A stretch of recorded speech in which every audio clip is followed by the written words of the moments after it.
Hello guys, how's it going? My name is Dal, and in this most recent alpha build for War Within, a new hero spec has finally come out for the class of Rogue, called Fatebound, which is shared between Assassination and Outlaw, with Fatebound rogues deciding the fate of their foe with the flip of a coin. So far, I've gotten to test out a bunch of hero talents over on the alpha and started to even do some deep dives for some of them, and I've really enjoyed things such as Frostfire Mages, Diablos, Demonology Warlocks, Hellcaller, Afflictions, Templar Paladins, and so many others, which all have been so exciting and very thematic to jump into. And today I want to do a bit of a deeper dive for the Fatebound Rogue specifically, go over all of the talents available on the alpha, showcasing some of the gameplay, going over some of the background mechanics that happen with the spec, which is going to be very background heavy, and give you some of my thoughts on what I think about it so far. But right before we dive into this specific alpha update for Outlaw and Assassination Rogues, most of you guys watching these kind of alpha updates are still not subscribed. However, the more of you remind, the more of you do, so let's keep it going. Subscribe to the channel and ring the bell if you're watching these videos anyway. Especially if you want to get more regular content regarding Dragonflight patch 10.26, 10.7, Season 4, or any of the future War Within updates. So from the top, I want to take a look at the hero spec, which is completely different than what we've seen for all of the other classes. I'm still not sure exactly how I feel about it, but there's of course some potential behind this playstyle. Do you like flipping coins? If yes, then you're gonna probably enjoy the Fatebound hero spec, whose main mechanic is to flip coins in combat. In fact, there's even a little animation. Essentially, every time you use a finisher as the Fatebound Rogue, you flip a coin, which either lands on face up or face down, so it's either going to be tails or heads. And if you use a finisher, you can actually see an animation with it. It's very similar to the Outlaw Rogue Roll the Bones ability, which has this piratey themed, and this has a coin flip that actually has a heads or a tails. If you flip a coin, the animation plays out, and if you see a sword icon, that means it landed on a tails. But if you see a skull, that means it landed on a heads. It's kind of interesting, kind of fun, and has an animation that plays out, which is I appreciate. I like this piratey theme behind it, or kind of deciding the enemy's fate every single time you end up using a finisher. So your main ability is going to be Hand of Fate. Flip a Fatebound coin each time a damaging finishing ability consumes 5 or more comma points. On heads, it increases the damage of your attacks by 5%, and you can see exactly what the coin does. On tails, however, the coin instead does cosmic damage to the enemy. So, you know how you get to decide enemy's little fate? The cosmos itself strikes the enemy down every time you land the coin on a tails. And this effect stacks by 20% each time your Fatebound coin matches the same outcome as the last flip. And this damage continues to stack. This one seems to function well in terms of the stacking benefits for the tail side, but not as much for the heads. That part doesn't seem to be stacking nearly as much. It starts out at 5%, but it doesn't actually stack any further if you do end up getting matching heads. So while I'm here, I think it's a pretty good example of how Fatebound cosmic damage looks like. You'll of course wonder, well, how hard can this thing hit? And it can hit for 85,000. This is at level 75. To give you an idea, my dispatch hits for 29,000. The coin can crit for 85,000 if you get enough of these stacks. So the main mechanic of Hand of Fate with the coin flips is you essentially want the coin to land on the same side so you can keep stacking the benefits of that coin. And there's going to be a lot of coin flip interactions with the ability, but this is going to be your main combat ability. It is something that happens passively, and it's for the most part out of your control, except with a few talents where you can actually predetermine the coins and the Hand of Fate itself. I also wanted to test out if this talent has an interaction with Outlaw Rogue's Crackshot talent. Crackshot is a talent that allows you between the eyes to be used as much as you want to without putting on a cooldown while used from stealth. Crackshot also allows those between the eyes to not only use a between the eyes, but also a follow-up dispatch for free every time you use it from stealth. And this results in 2 coin flips for the spec of Outlaw Rogue for the price of 1. In a slowdown footage, not only can you see the buff building up at the top right of the screen, but also the coin flip animations playing with every one of these finishers, but the character actually has to finish their animation before it can register a coin flip, so there's a bit of a delay between the 2 flips. But besides this alpha testing, let's get back to the talents themselves. Starting off, we immediately have a movement row between Inexorable March, which essentially just grants you the ability to not be slowed below 70% as long as your last 2 coin flips have been matching. So if you have, let's say, 2 stacks of heads, you can be slowed below 70%. This one is sporadic. It's going to be sometimes available and sometimes it's not going to be available. And because of this, I'm not quite sure if exactly I like it.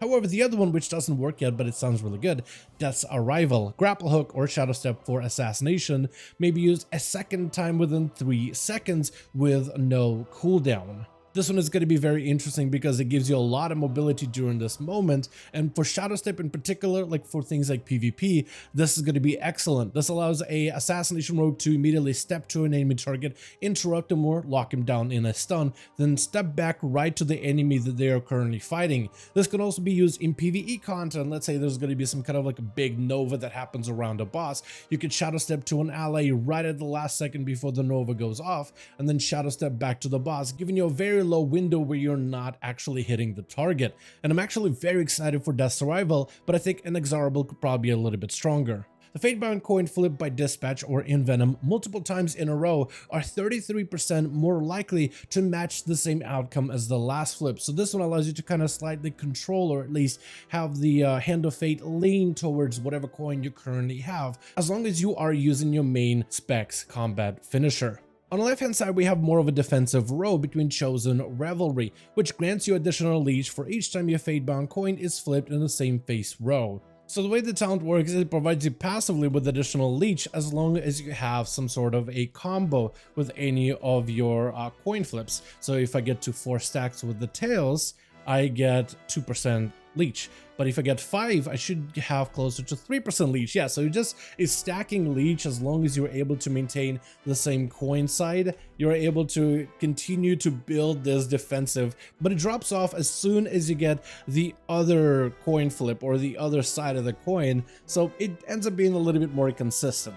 Though the other one in the row is a fantastic option, Tempted Fate. You have a chance equal to your critical strike chance to absorb 10% of any damage taken up to a maximum chance of 40%. So if you're going heavy on your critical strike, which is going to be a thing for Assassination and Outlaw, since both of them do lean heavily into crit, this provides you with a chance to absorb 10% of any damage taken, but only a 40% chance to absorb 10, but still that's a defensive value increase. In the next row, we have Threads of Fate, which currently doesn't function. Dispatch critical strikes duplicate 20% of their damage to 2 nearby targets. However, if no additional nearby targets exist, you duplicate that 20% to your primary target instead. Again, this makes you lean into heavy critical strike for both Assass and Outlaw, but it also allows abilities such as Dispatch, or for Assassination things like Envenom, to be utilized more in cleave-centric encounters, which may make it actually a little bit stronger in the long haul. In the middle row, we have Edge Cases. Activating Deathmark or Adrenaline Rush causes your next Fatebound coin to land on its edge, counting as both heads and tails, which should allow you as an Outlaw rogue to utilize your big defensive or big offensive ability rather, to guarantee that your next coin flip is going to be both sides. Whether you start stacking your tails or whether you start stacking heads, you will now have at least 2 stacks of either one of these abilities. Being an Outlaw rogue, you do get a lot more uses of Adrenaline Rush, since it has a much shorter cooldown than 3 minutes if you play it super aggressively. So you're probably going to get a lot of benefits out of this talent on Outlaw specifically. The next talent is Deal Fate. Sinister Strike or you Mutilate and Phantomize generate an additional comm point when it strikes an additional time. This is incredibly good for Assassination because it means you'll have a lot more combo points to use it on your finishers. But it also just allows abilities such as Phantomize to be a lot more valuable, spending less time building combo points and spending more time using finishers. For Sinister Strike, this also applies for things such as Ambush. However, Ambush already generates a metric amount of combo points, which is kind of ridiculous when you think about it. So for Outlaw specifically, I think the Ambush builds may not get as much value out of this, but Sinister Strike builds, like things like Echo and Reprimand and Keep It Rolling playstyles, will likely benefit a lot more from this type of playstyle. But this is massive upgrade for Assassination because it just means you'll be able to use more finishers in general, which means more Envenoms to play around with your coin flips. Next, we have Double Jeopardy. Your first Fatebound coin flip after breaking stealth flips 2 coins that are guaranteed to match the same face. So whatever coin you just flipped before out of stealth, you'll be able to guarantee that your next coin flip will match whatever face you've already been able to flip from before. In the middle row, we have another node that's more damage focused. We either have a choice between Inevitability, which doesn't function right now, but it gives Cold Blood some more value in this coin flip mechanic. Cold Blood now benefits your next 2 abilities, but only applies to your Dispatch or Envenom.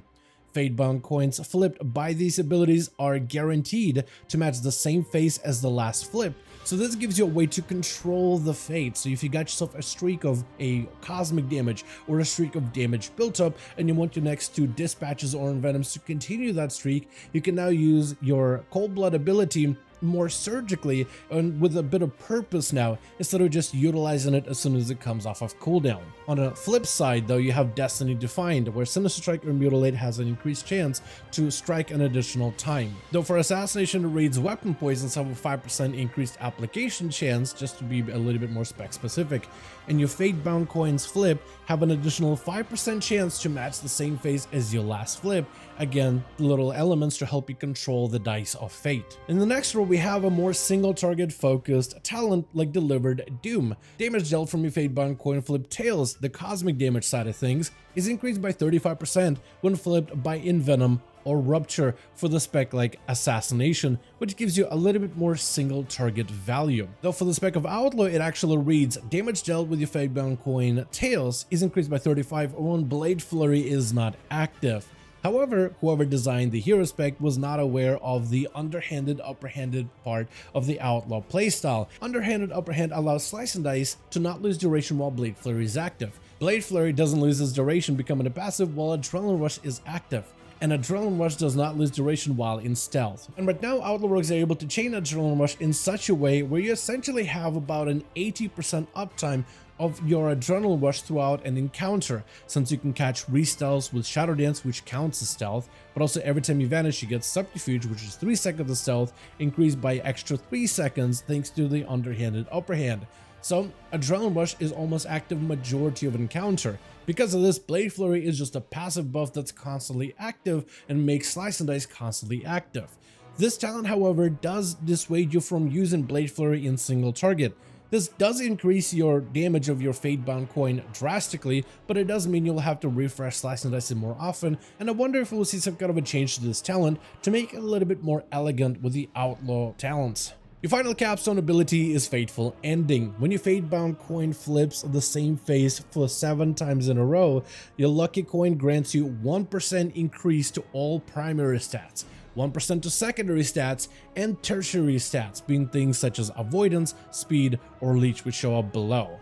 This is the prime ability that you'll end up playing around as an Outlaw or Assassination rogue. When you get 7 flips of the same side in a row, you just gain raw amounts of secondary and primary and tertiary stats for entire fight of the combat until you live combat for 10 seconds. So in a long-term encounter, if you get lucky enough with your coin flips, you should just simply generate additional stats, making you stronger the longer the fight goes on.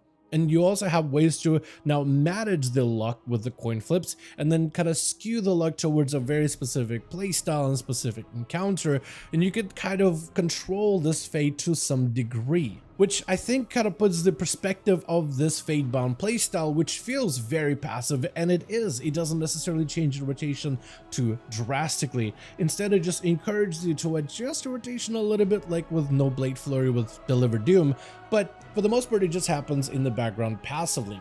Though, as you gain these coins, as you use your abilities, as you spend more common points into your finishers, which it does feel noticeable that you will be generating more common points, even if you don't have the craziest crit chance, although you will want to lean into it now. As the fight goes on, your character does naturally grow stronger, not by a lot, just by 1%, but the 1% turns into 2%, 2% can turn to 4, 5%, 10% of just additional primary and secondary stats. Especially if you end up getting lucky enough with your coin flips, you can continue to just chain this primary stat increases into infinity. And that's where the potential of this playstyle comes to, is that infinity of constant scaling the longer an encounter goes on. Overall, I gotta say that the Fatebound Rogue, at least my early impressions, were nothing like I've had in terms of experiences with every other hero spec so far. For the most part, I felt like every single hero spec somewhat shapes and helps define a spec a little bit better, whether it is the Frostfire Mage with its insta-cast potential, the Diabolist Warlock that gets all these demons to help you out in combat, adjusting your abilities on the fly, or the Templar Paladin who just rains down hammers from the sky. And even simple fixes such as the Hellcaller Warlock with the Wither damage over time ability really putting the oomph into the dot aspect of that spec. This one, however, was very different. It's passive as it doesn't really change the way that your character plays, but there's at the same time lots of little mechanical things happening in the background, and at the end of the day it affects the rogue in a very different way compared to every other class so far.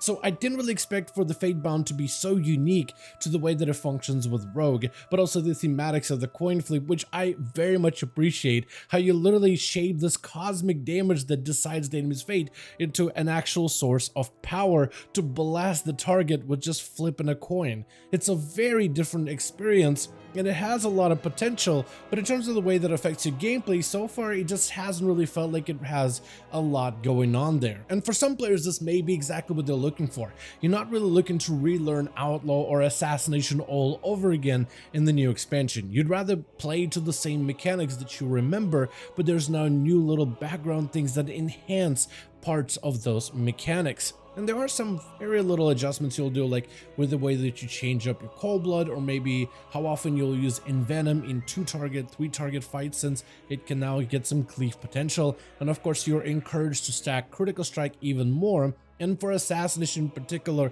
I think you'll notice that you are able to generate far more calm points than ever, resulting in you spending more time using finishers than building calm points. So there are going to be little adjustments here and there, but from my time spent on the alpha, just about every single hero spec that I got to interact with does some kind of a rotational adjustment or rotational changes. Not all of them, but most of them. And to have the rogue one not really affect rotation in any way was a little unusual at first. Obviously, this being early PTR, or rather early alpha, you can't really say much about this hero spec in terms of how good it's going to be when it comes to endgame progression. Literally, third build of the alpha is not going to tell you which class and hero specs are going to be the strongest. But this one certainly has potential, with the permanent stacking of primary stats, secondary and tertiary stats the longer the fight goes on, and the way that the coins amplify either your direct damage or deal solid cosmic damage to the target. There's always a potential that this one could bloom into something great.